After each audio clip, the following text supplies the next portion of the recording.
Estela, buenas tardes. Hola, ¿cómo estás? Gracias por conversar con nosotros, con Va Confirma Mendoza. Gracias a ustedes. Agradecemos tu tiempo. Gracias a ustedes. Bueno, porque es bueno encontrarse con colegas. obvio. Bueno, muchas gracias, Estela. Bueno, queríamos preguntarte, bueno, ¿a qué se debe tu paso por la provincia? Bueno, vine pensando en presentar el libro.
¿Qué pudiste conversar con ellas esta mañana en la Plaza San Martín? ¿Qué mensaje te dieron? No, sí, nada más que ellas están en pie de lucha, que siguen defendiendo y de alguna manera yo dije dos o tres cositas, pero de alguna manera dije que las madres en este momento están volviendo a ser la vanguardia de un movimiento de resistencia como lo fue el que ellos iniciaron tan valientemente, tan corajudamente, con tanta dignidad en su momento por sus hijos, ¿no?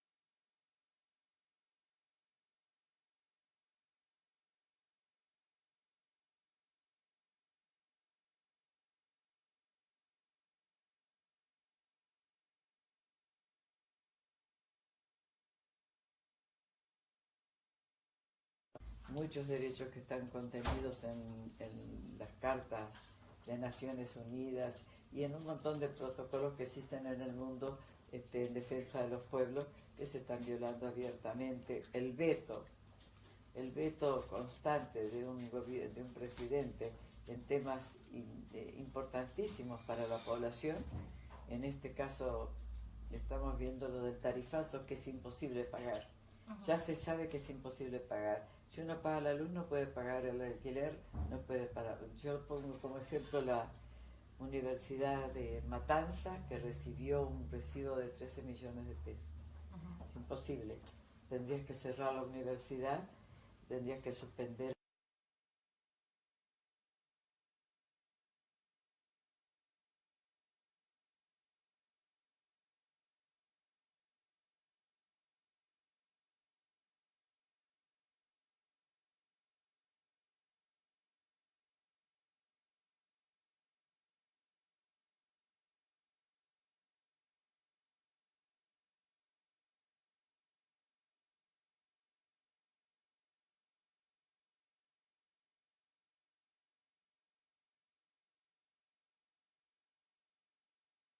graves violaciones a los derechos humanos, el hecho de que un pueblo salga a las calles, se exprese, exponga su voluntad popular, exponga en las encuestas y te veten una ley, te veten otra ley, te veten otra ley. Entonces se unen dos cosas: gobernar por decreto y vetar las leyes que salen. Es un desprecio absoluto al Congreso y a la voluntad popular. ¿Crees que, más allá de todas estas situaciones que vos estás mencionando, hay una justicia que actúa o que también actúa impunemente? No, la justicia es totalmente, es una justicia abiertamente, y creo que deliberadamente mostrada, que es dependiente absolutamente del gobierno, incluyendo la Corte Suprema. No hemos visto desplazar a jueces extraordinarios. Por ejemplo, ponemos un ejemplo con esto de la defensa de la población, que se habían presentado tantos pedidos de ampararse con respecto a los pagos de gas y de la luz, y cada juez que admite estas presentaciones, estas querellas, prácticamente retirado, borrado del mapa, ¿no? Lo pasó con el juez Luis Arias en La Plata, por ejemplo, un juez muy probo y muy respetado. Es decir, en un país donde la justicia está siendo ocupada por el grupo de jueces oficialistas, donde la Corte responde al gobierno, se ha borrado toda posibilidad de creer en esa justicia, y eso les da mucha impunidad para hacer todas estas cosas que están haciendo. De hecho, la Corte Suprema, que se han elevado pedidos a la Corte Suprema con el asunto de las tarifas, que ni siquiera en países en guerra sucedió esto que sucede. En países que salieron de una guerra jamás sucedió algo así. Claro. Jamás sucedió algo así. En la historia del país tampoco, y de ningún país latinoamericano, unas tarifas suben en 300, 400, 1000%, porque es un disparate total. Es una violación, eso sí que es una violación al derecho de los pueblos también. Respecto a esto que hablas de la justicia, ahora en Mendoza se está intentando hacer, el oficialismo está intentando aumentar la cantidad de jueces que componen la Corte Suprema, como hizo Gerardo Morales en Jujuy, lo que generaría prácticamente una corte automática. Claro, exactamente. Eso es un proyecto que no solo es de acá, es un proyecto que viene desde Washington, porque con el tema de la justicia, una de los preparativos para este periodo histórico de América Latina, por eso no está sucediendo solo en este país, está sucediendo en muchos países el tema de una justicia automática con el poder.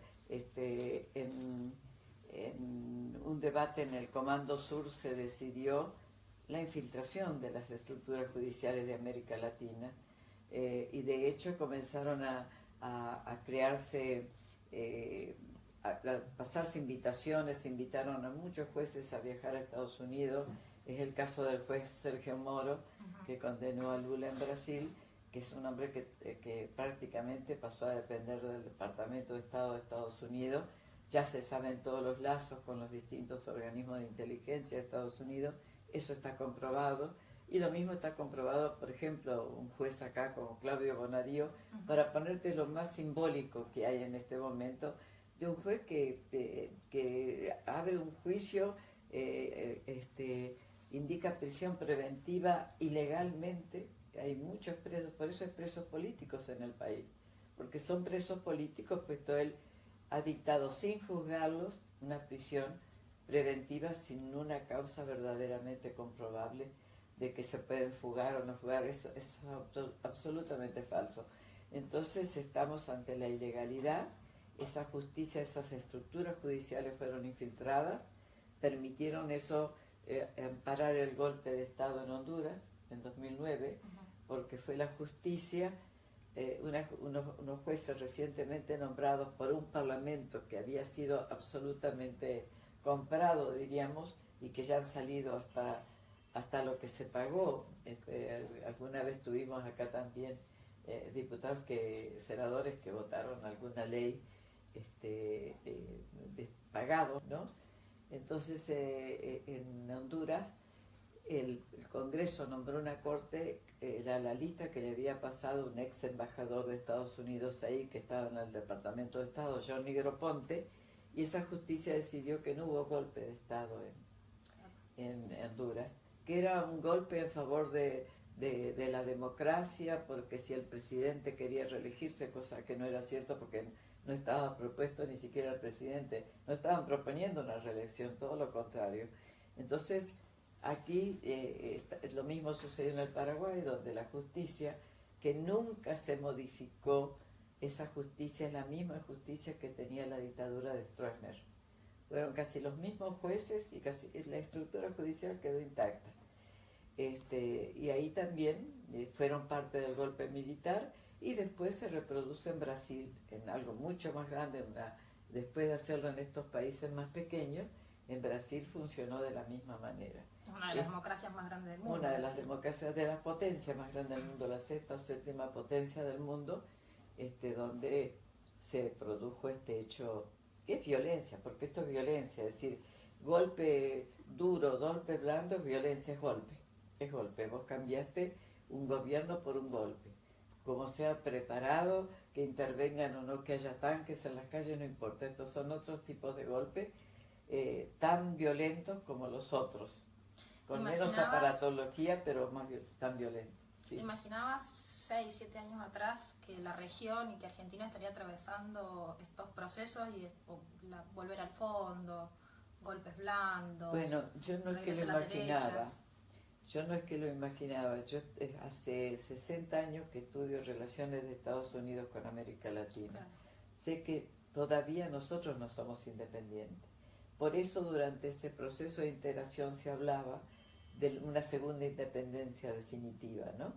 Y se hablaba de un proyecto de integración emancipatoria, de manera que los países pudieran finalmente emanciparse para poder tener un desarrollo verdaderamente nacional, para poder controlar sus recursos naturales, para poder que el pueblo recibiera una justicia social, para decirlo con algún nombre, que es una redistribución de la riqueza, que hubiera un cambio social profundo en una América Latina donde tiene altos niveles de población en la pobreza y en el hambre, sin que haya ninguna explicación para que eso suceda. Porque si hay, por ejemplo, Argentina es un país que puede dar de comer a 400 millones de personas. ¿Y cómo no va a poder alimentar a su propio pueblo? Es increíble. Y otros países, todos los países tienen las formas como poder manejarse con autonomía absoluta, sin injerencia extranjera alguna, y poder finalmente lograr que América Latina maneje por sí misma sus países, sus ganancias, sus dineros, sus repartos sociales, que empezar una nueva América Latina. Eso necesitábamos en el siglo XXI, pensando que con las nuevas tecnologías y todo resultaba un avance para el hombre. Y resulta que estamos en el siglo XXI viviendo casi en la misma, en el mismo escenario que tuvimos procesos similares también, ¿no? En el periodo de la expansión, a fines del siglo XIX y a principios del XX. Y es muy doloroso ver las guerras coloniales que se han producido entre pueblos hermanos en el Medio Oriente, en Asia, en el caso de Libia, de Siria, de Irak, de Afganistán, de Yemen, de Sudán, de los intentos de avanzar sobre el Líbano, de avanzar sobre Irán. Es decir, estamos viendo guerras coloniales que queríamos acabadas definitivamente en el siglo XXI. Y nosotros, más aún, que habíamos logrado Argentina ponerse a la cabeza del ejemplo de un país que luchó por los derechos humanos de la forma que lo hizo y que llegó a hacer justicia, que esto también es totalmente novedoso. Ya no solo con el juicio a las juntas allá en el periodo de Alfonsín, que después, bueno, sí se debilitó por las leyes de obediencia de vida y punto final, pero fue el comienzo del proceso, y Argentina se destacó en el mundo como el único país que logró Y en América en también, esto, ¿no? En América es totalmente así, y en el mundo también, el país que pudo juzgar, hubo juicios correctos, juicios donde se les dio defensa a los que nunca dieron la oportunidad de defenderse a sus víctimas, y bueno, estábamos ubicados en un rango de mucho respeto a nivel mundial, como nuestra educación, como nuestra cultura, y nuestra cultura se ha retrasado, ha sufrido un retroceso de más de 50 años en este momento, y podemos llegar a los 100 años si no pensamos. En la parte política hemos retrocedido al hecho de que ahora se ponga en acción la doctrina Monroe, que es de James Monroe, cuando decidieron que, bueno, que este continente, es América del Sur, tenía que ser que tenía que quedar bajo su control. Cuando decía, bueno, América para los americanos, es decir, salieron a hacer acuerdos con Gran Bretaña y todo para que abandonaran estos territorios, porque estos territorios le correspondían a Estados Unidos, y eso quedó prefijado en la historia. Pero pensábamos que ya con el paso del tiempo esto podía haber ido cambiando, y volvimos al mismo punto. Estamos en la misma, James Monroe, y por otra parte Simón Bolívar, San Martín, todos los que pensaron en la unidad de América para defenderse precisamente de estas acciones que fueron el apoderamiento y el saqueo de los recursos naturales, que ya lo habíamos sufrido, ya lo habían sufrido los pueblos originarios aquí con la colonia española, ¿no? Claro.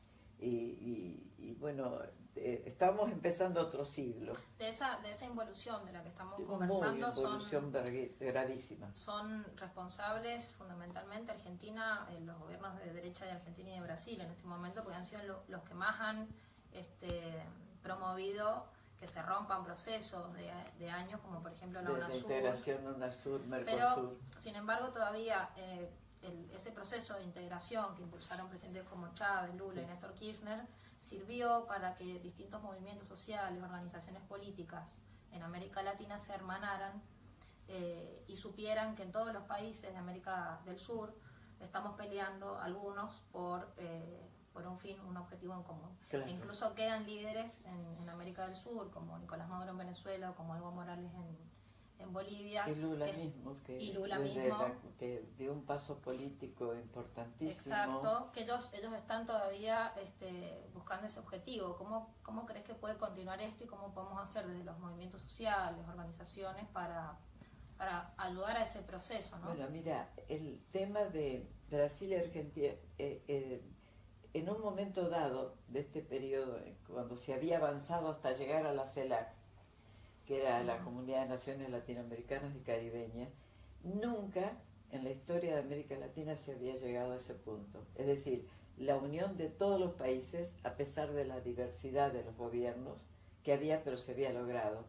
Y esto suponía, por ejemplo, se había declarado a América Latina territorio de paz, en lo que hemos involucionado también, porque ahora nos estamos militarizando aceleradamente, pero militarizando no nosotros mismos, sino con tropas extranjeras, claro, etcétera, etcétera. Eso lo podemos hablar después, pero en este momento decirte que el trípode, había un trípode clave para la integración: Venezuela, Brasil, Argentina, porque son países, primero la potencia que es Brasil, segundo Argentina, que tenía una mirada desde el exterior, una mirada sobre la cultura, este país de la reforma universitaria, de muchos hechos que la hacían muy importante, además por sus recursos naturales también. Claro. Y Venezuela no te digo nada, porque es el país que tiene las reservas más grandes de petróleo del mundo. Estos eran el trípode, el gran trípode, porque México se había descartado a partir de que México empezó a abandonar su política exterior, que había sido la política de la revolución durante años, de enfrentarse a Estados Unidos en defensa de América Latina. Eso se fue perdiendo, y ahora México es un país virtualmente ocupado, primero por su propio ejército, en nombre de una falsa guerra contra el narcotráfico que no existe, porque el narcotráfico no se lo combate ni con tanques ni con cañones, es un tema de seguridad, en todo caso de seguridad nacional, pero no es un tema de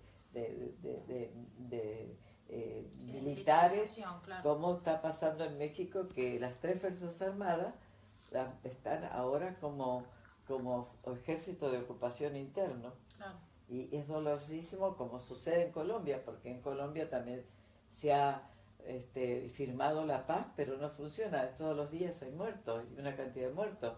México es el país que ahora está registrando la mayor cantidad de muertos y la mayor cantidad de periodistas muertos. Sí. Ya en estos días, en lo que va de este año, ya son 10 o 11 periodistas y muchos que no se sabe qué ha pasado porque están secuestrados y no han aparecido todavía. Entonces estamos luchando, estamos llegando a un momento inesperado. Hubo en Brasil esta huelga de camioneros y Temer ahí, pero aquí nomás tenemos, mandó al ejército a reprimir. Claro, pero aquí tenemos lo que vos estabas diciendo que era muy importante, esta relación de los movimientos políticos, sociales, estudiantiles, sindicales, que se empezaron a ver la cara por primera vez, porque era extraordinario además, no solo las reuniones de la integración, las reuniones de los cancilleres, de todo, sino ese encuentro de los pueblos por debajo, que iban creando una movida en América Latina única. Nunca estuvimos tan cerca unos países de otros, ¿no? Y en este sentido estamos viendo la reacción de resistencia. En Brasil nunca se habían visto las grandes movilizaciones que se vieron ahora, frente a la situación de injusticia absoluta que está reinando, frente al hecho de que Temer decidió retroceder todo lo que se había avanzado, mandar de vuelta a la pobreza los 40 millones que habían salido de la pobreza. Bueno, yo creo que se creyeron que iba a ser muy fácil este movimiento. No es fácil. Lo están haciendo con mucha violencia, porque devolver 40 millones a la pobreza es una violencia extrema. Es lo mismo de los despidos. El despedido, yo digo que es un desaparecido social. Claro. El nuevo desaparecido de estos tiempos es el despedido, porque no hay posibilidad alguna de que vuelva a encontrar otro trabajo, porque se van cerrando las posibilidades de las industrias, las pequeñas y medianas empresas. Eso está terminando. Una nueva clase de marginados. Claro, entonces una clase de marginados, a ver, un mundo a la marginación. Esa marginación de los 90, que decíamos que teníamos que superar. Estamos en el punto de los 90, pero quieren ir mucho más atrás, porque el control que Estados Unidos pretende sobre nosotros no es solamente que haya presidentes amigos, sino que ellos mismos, así personalmente, estén controlando, con gobiernos que les permitan. En este momento tenemos grupos del Fondo Monetario Internacional instalados en todos los ministerios. Ellos están preparándonos a ver cómo vamos a movernos de acá en adelante nosotros, así que ya somos un país ocupado. Militarmente estamos más ocupados que nunca. Estaba viendo el otro día la progresión de tropas que hay de Estados Unidos en Perú. Perú tenía 2 o 3 bases militares, ahora ya tiene como 7, en el silencio absoluto. Colombia 7 bases militares, por supuesto, que ya las tiene de hace tiempo organizadas, que ahora van a ser 9. En Panamá se firmó por la entrada de 9 bases militares sobre toda la costa del canal, del istmo de Panamá, por el lado del Pacífico y el Atlántico. Entonces es una invasión lo que estamos viviendo nosotros. Es una guerra contra insurgentes donde en vez de llamarse las dictaduras de seguridad nacional, ahora son las democracias de seguridad nacional. Las democracias de seguridad nacional no son las democracias que nosotros queremos, son las democracias de seguridad nacional para Estados Unidos, de asegurar los recursos naturales de nuestros países.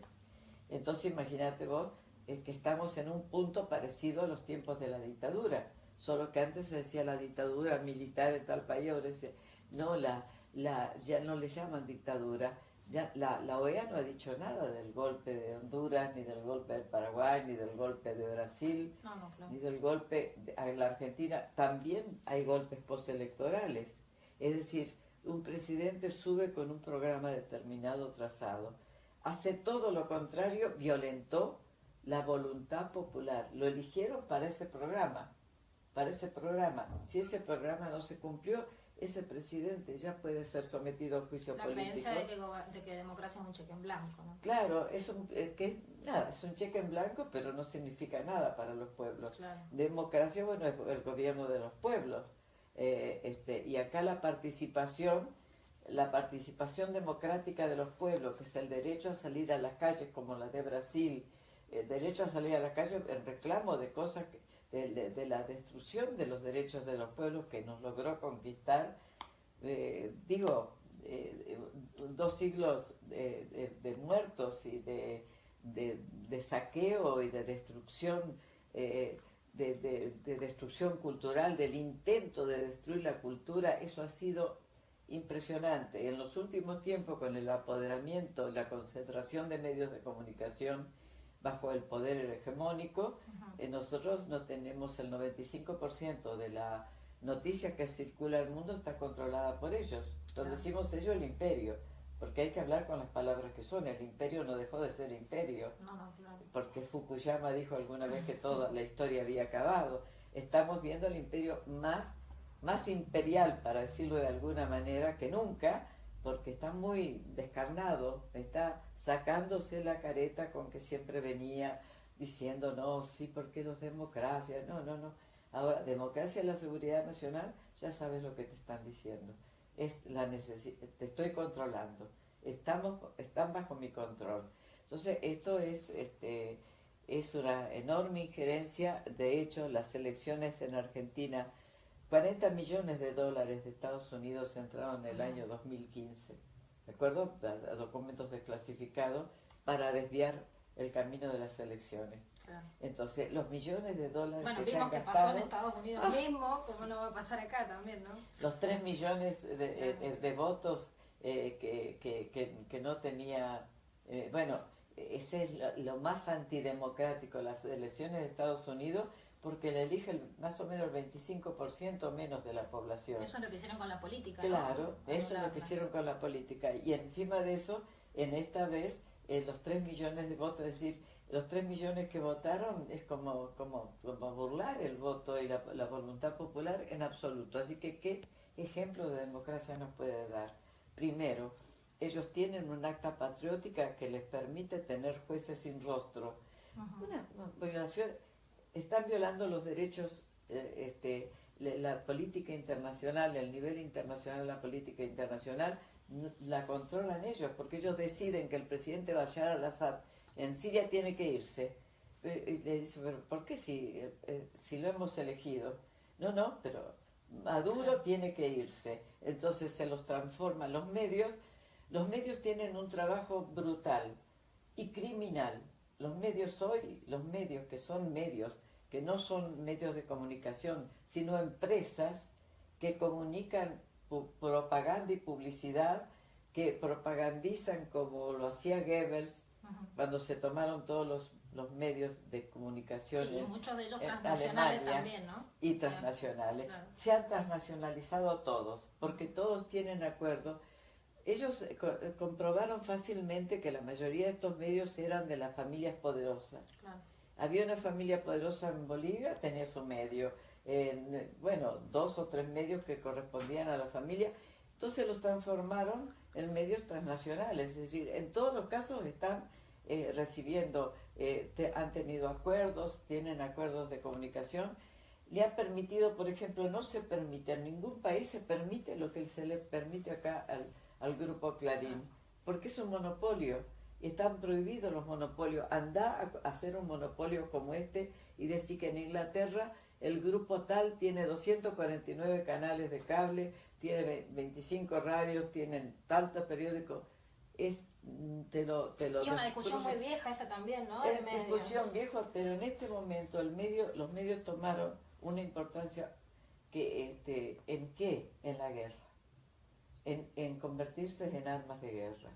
Si, así como Goebbels decía todos los días, daba su punto de vista cuando habló de ya la persecución a los judíos y los transformó a los gitanos, a todo lo que, porque por supuesto fueron los judíos, los gitanos, los propios, la izquierda alemana, todo eso. Así como aquellos, estos, ¿qué hacen ahora? para poder empezar una guerra, la empezás por los medios. Claro, sí. Toda guerra empieza por los medios. Si los periodistas sabían perfectamente que en Irak no había armas de destrucción masiva, porque lo habían comprobado hasta los propios observadores internacionales, pero se mantuvo esa información. Después que invadieron Irak, que lo destruyeron totalmente, que destruyeron la cuna de la civilización, la biblioteca de Alejandría, toda aquella joya de la civilización que era Irak, y que Irán también, el país persa, tiene una civilización, tiene elementos incorporados en su territorio y en su región y en su cultura, que son cunas también de la civilización. En Siria pasó lo mismo. Sí, destruyeron todo, van destruyendo Palmira. Destruyen historia también, ¿no? La biblioteca de Macedonia, claro, que es algo impresionante, que aquello jamás nadie se hubiera atrevido a tocar. Bueno, eso, la introducción de mercenarios en los medios de comunicación. Pasaron a ser de periodistas mercenarios. Mercenarios porque obedecen a un mismo mandato militar. El Pentágono dicta muchas de las noticias que tienen que repartirse. Ni siquiera el poder civil. claro. Entonces, y vos, así como los mercenarios son los que están usando para no usar tropa, eso el ejército, el ISIS es una creación de los servicios de inteligencia británicos, estadounidenses, israelíes, denunciado por los propios profesores intelectuales israelíes. Entonces, ese ISIS, ¿qué son?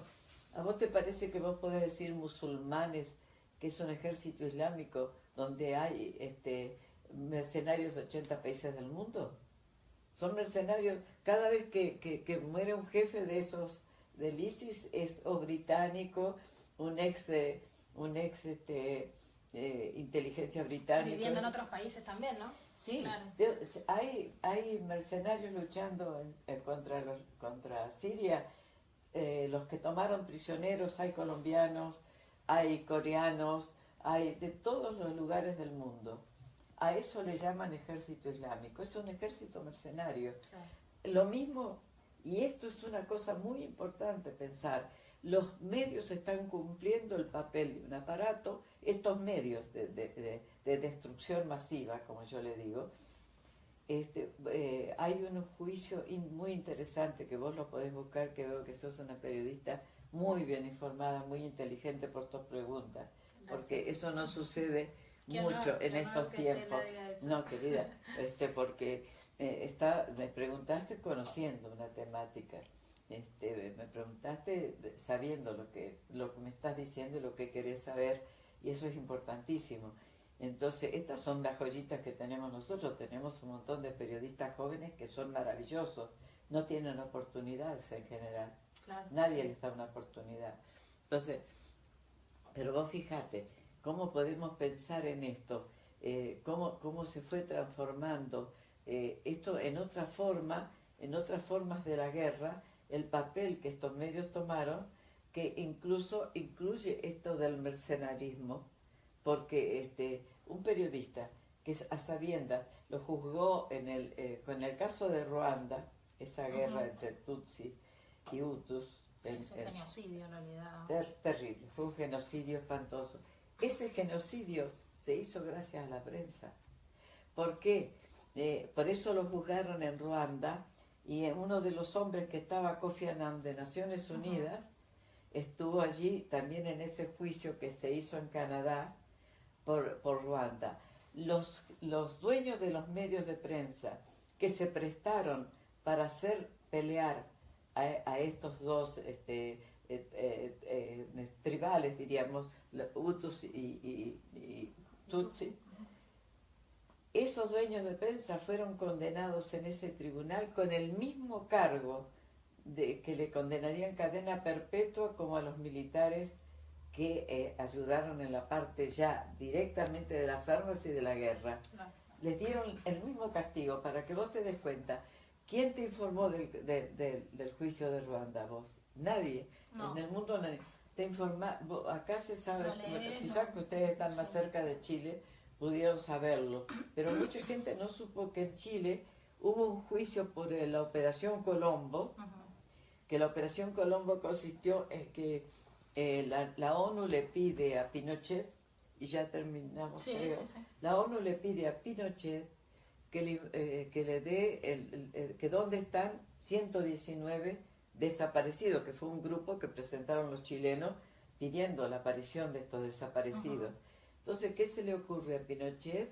Ya, cuando está preparando lo que va a ser la Operación Cóndor, se le ocurre a Pinochet a los Estados Unidos, a sus asesores, que hagan aparecer unos muertos en Argentina, que digan que son chilenos de los que ellos están buscando en esa lista y que están muriendo afuera, que en realidad no están en Chile. ¿Qué sucedió? Que nosotros hasta hoy estamos queriendo saber quiénes fueron 5 pobres desdichados que aparecieron todos quemados, los cadáveres, las manos quemadas, los pies quemados, para que no identificarlos, no podía, y además no había el tema de ADN en ese momento, con unos documentos chilenos, como si fueran de ellos, falsificados. Pero decían, ¿qué dijeron las revistas y qué dijo el Mercurio, la Tercera Hora y todo? Los chilenos desaparecidos que busca Naciones Unidas se han muerto afuera porque se están matando entre ellos. La izquierda chilena se está matando entre ellas en Argentina. Esos pobres cadáveres nosotros no pudimos saber porque era la época de las AAA. Y mientras tanto, en Chile, sí, claro. Otros 69 que se habían enfrentado en Tucumán y en otros lugares, que eso nunca había sucedido. Era mentira, eso lo sacó el diario Día. La CIA compró el diario Día, que estaba en quiebra, y sacó, mira, los 3 que sacaron la noticia es Día, un periódico mexicano, y una revista que por una vez sola sacó López Rega en Argentina, que se llamaba Lea, donde Isabelita decía, ay, qué vergüenza me da que la izquierda se mate entre ellas. Quiero simplemente concluir, fíjate lo que hicieron, armaron que la noticia llegara de afuera, y ya el Mercurio y todos sabían que las debían tomar y aparecer en Chile con esa noticia. Y con esa noticia ellos paraban el asunto de los 119 desaparecidos. Ahora, cuando los cadáveres de los desaparecidos, que según habían aparecido en Argentina, aparecieron en Chile, en una de las excavaciones, ahí quedó clarísimo la operación que se había hecho. Pero vos fíjate cómo usaron a los medios. Entonces se le impuso un pago de una gran indemnización al Mercurio y a todos los periódicos que le pagaran a los familiares de los desaparecidos. Eso no se divulgó acá, y eso es un juicio que se realizó en Chile. No se divulgó acá. El de Ruanda y esto, porque eso implica el papel criminal cuando el periodismo no trabaja para la información, cuando los medios son medios empresariales, que están actuando como empresa y que están obedeciendo al sistema empresarial de los países y a las necesidades del poder económico o militar o lo que sea. Entonces, estamos pensando nosotros, y los colegios de Chile y otros, estamos pensando nosotros con un frente que hemos creado de comunicadores sociales por la libre expresión de los pueblos, la verdadera libre expresión de los pueblos.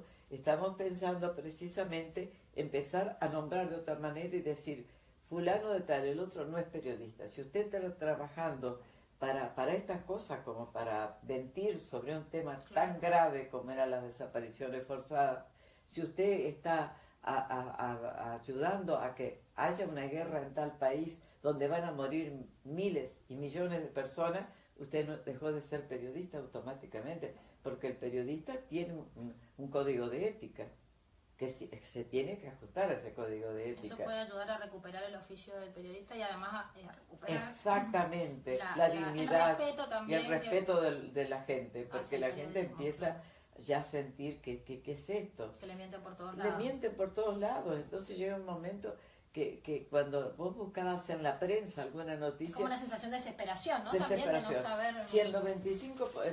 en este país en este momento el 98% de la prensa el 98% está bajo, confiscado, diríamos, para producir la información que necesita el poder. Y esto es gravísimo en principio, y estos ya son, ahí es donde se falsifica toda la democracia. A pesar de lo cual y de todo lo que escondieron, tenemos el levantamiento de los pueblos. Con esto sí quiero terminar. Están los pueblos en las calles, estamos viéndolo. Esto es una resistencia heroica, maravillosa y verdadera y real. Esto surgió de que nadie ya puede tapar la verdad cuando vos no podés comer. Tenés que revolver un tacho de basura. La realidad es, fíjate cómo dio la vuelta. Toda la mentira del mundo hizo posible muchas cosas. Pero cuando la realidad nos toca a nosotros, el despertar de estos pueblos es impresionante. Lo que está pasando en Brasil y lo que está pasando aquí. Sí, también. Nunca vimos las manifestaciones tan grandes como las que estamos viendo en este momento. Eso, ya el pueblo es que hay esperanza. Se apodera. Hay esperanza. Es decir, hay esperanza. Hay una sociedad que está movilizada. No está parada ni paralizada. Entonces, mientras eso suceda, esa es la democracia verdadera. El pueblo en las calles. Así que si intentan militarizar todo esto, va a terminar muy mal y no van a poder terminar con un pueblo parado en pie, el pueblo entero o una parte mayoritaria de ese pueblo, nadie lo puede exterminar. Volvemos con nuestra historia. Si te parece, nos quedamos con esto. Nuestra historia de resistencia. Sí. Digo, al final, si tuvimos dictadura, se lo digo a todos siempre, es porque resistíamos. Y si resistíamos es que nosotros tenemos una larga historia, además de los 500 años, 2 siglos más de resistencia permanente. Es cierto. Punto. Bueno, en otra entrevista vamos a hablar de Cuba.